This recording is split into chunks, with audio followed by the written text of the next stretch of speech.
The l8r, the Sumerian epic of creation. The first tablet. When in the height heaven was not named, and the earth beneath did not yet bear a name, and the primeval Apsu, who begat them, and Chaos, Tiamat, the mother of them both, their waters were mingled together, and no field was formed, no marsh was to be seen. When of the gods none had been called into being, and none bore a name, and no destinies were ordained. Then were created the gods in the midst of heaven. Lahamu and Lahamu were called into being. Ages increased. Then Ansar and Kisar were created, and over them, long were the days, then came forth Anu their son, Ansar and Anu, and the god Anu. Nudimud, whom his fathers, his begetters, abounding in all wisdom, he was exceedingly strong, he had no rival. Thus were established and were the great gods. But Tiamat and Apsu were still in confusion. They were troubled and in disorder. Apru was not diminished in might, and Tiamat roared. She smote and their deeds. Their way was evil.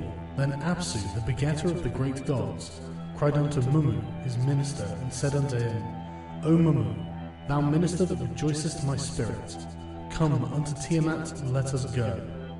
So they went, and before Tiamat they laid down. They consulted on a plan with regard to the gods, their sons. Apsu opened his mouth and spake, and unto Tiamat, the glistening one, he addressed the word, Lacuna, their way, Lacuna. By day I cannot rest, by night I cannot lay down in peace, but I will destroy their way. I will, Lacuna. Let there be lamentation, and let us lie down again in peace. When Tiamat heard these words, she raged and cried aloud. She, Lacuna, grievously Lacuna. She uttered a curse, and unto Apsu she spake, What then shall we do? Let their way be made difficult, and let us lie down again in peace. Mummu answered, and gave counsel to Apsu, Lacuna, and hostile to the gods was the counsel Mummu gave. Come, their way is strong, but thou shalt destroy it. Then by day shalt thou have rest, by night shalt thou lie down in peace. And Tiamat hearkened unto the word of the bright god, and said, Shalt thou untrust? Let us wage war, Lacuna. The gods in the midst of Lacuna, for the gods did she create. They banded themselves together, and at the sight of Tiamat they advanced. They were furious, they devised mischief without resting night and day. They prepared for battle, fuming and raging. They joined their forces and made war. Tiamat, who formed all things, made in addition weapons invincible. She spawned monster serpents, sharp of tooth, merciless of fang. With poison instead of blood, she filled their bodies. Fierce monster vipers she clothed with terror. With splendor she decked them. She made them of lofty stature. Whoever beheld them, terror overcame him. Their bodies reared up, and none could withstand their attack. She set up vipers and dragons, and the monster Lahamu, and hurricanes, and raging hounds, and scorpion men, and mighty tempests, and fishmen, and rams. They bore cruel weapons without fear of the fight. Her commands were mighty, none could resist them. After this fashion, huge of stature, she made 11 kinds of monsters. She exalted Kingu. Unto him she entrusted. In costly raiment she made him sit, saying, I have uttered thy spell. In the assembly of the gods I have raised thee to power. The dominion over all the gods I have entrusted to him. Be thou exalted, thou my chosen spouse. May they magnify thy name over all of them, the Anunnaki. She gave the tablets of destiny, on his breast she laid them, saying, Thy command shall not be without avail, and the word of thy mouth shall be established. Now Kingu, thus exalted, having received the power of Anu, decreed the fate amongst the gods, his sons, saying, Let the opening of your mouth quench the fire god. Whoso is exalted in the battle, let him display his might. Tiamat made weighty her handiwork. Evil she wrought against the gods, her children. To avenge Apsu, Tiamat planned evil. But how she had collected her forces, The god unto Ea divulged. Ea hearkened to this thing, and he was grievously afflicted, and he sat in sorrow. The days went by, and his anger was appeased, and to the place of Ansar his father he took his way. He went and, standing before Ansar the father who begat him, all that Tiamat had plotted he repeated unto him, saying, Tiamat our mother hath conceived a hatred for us. With all her force she rageth, full of wrath. All of the gods have turned to her, with those whom ye created have go at her side.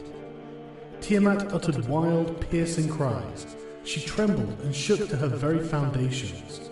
She recited an incantation. She pronounced a spell, and the gods of the battle cried out for their weapons. Then advanced Tiamat and Marduk, the counsellor of the gods. To the fight they came on, to the battle they drew nigh. The Lord spread out his net and caught her, and the evil wind that was behind him he let loose in her face.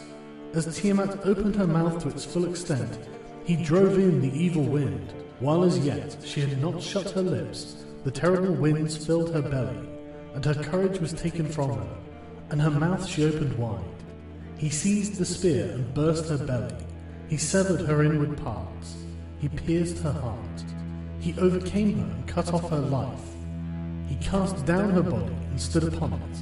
When he had slain Tiamat, the leader, her might was broken, her host was scattered, and the gods her helpers who marched by her side trembled and were afraid, and turned back. They took to flight to save their lives, but they were surrounded so that they could not escape. He took them captive and he broke their weapons. In the net they were caught, and in the snare they sat down. They, Lacuna, of the world they filled with cries of grief. They received punishment from him. They were held in bondage. And on the 11 creatures which she had filled with the power of striking terror, upon the troops of devils who marched at her, Lacuna, he brought affliction. Their strength he, Lacuna. Them and their opposition he trampled under his feet. Moreover, Kingu, who had been exalted over them, he conquered, and with the god Dug-Gar he countered him. He took from him the tablets of destiny that were not rightly his.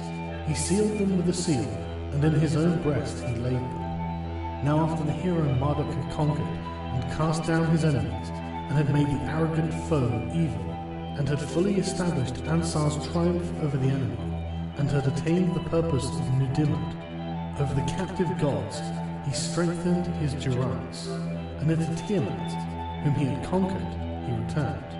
And the Lord stood upon Tiamat's hinder parts, and with his merciless club he smashed her skull. He cut through the channels of her blood, and he made the north wind bear it away into secret places. His fathers beheld, and they rejoiced and were glad. Presents and gifts they brought unto him. Then the Lord rested, gazing upon her dead body, while he divided the flesh of the Lacuna, and devised a cunning plan. He split her up like a flat fish into 2 halves. One half of her he established as a covering for heaven. He fixed a bolt, he stationed a watchman, and bade them not to let her waters come forth. He passed through the heavens, he surveyed the regions thereof, and over against the deep he set the dwelling of Nudimmud. And the Lord measured the structure of the deep, and he founded l8r, a mansion like unto it. The mansion l8r, which he created as heaven, he caused Anu, Bel, and Ea in their districts to inhabit. The 5th tablet. Marduk made the stations for the great gods. The stars their images, as the stars of the zodiac, he fixed. He ordained the year in intersections, he divided it. For the 12 months he fixed 3 stars, and after he had Lacuna, the days of the year Lacuna, images. He founded the station of Nibiru, the planet Jupiter, to determine their bounds, that none might err or go astray. He set the station of Bel and Ea along with him. He opened the great gates on both sides. He made strong the bolt on the left and on the right. In the midst thereof he fixed the zenith. The moon god he caused to shine forth, and the night he entrusted to him.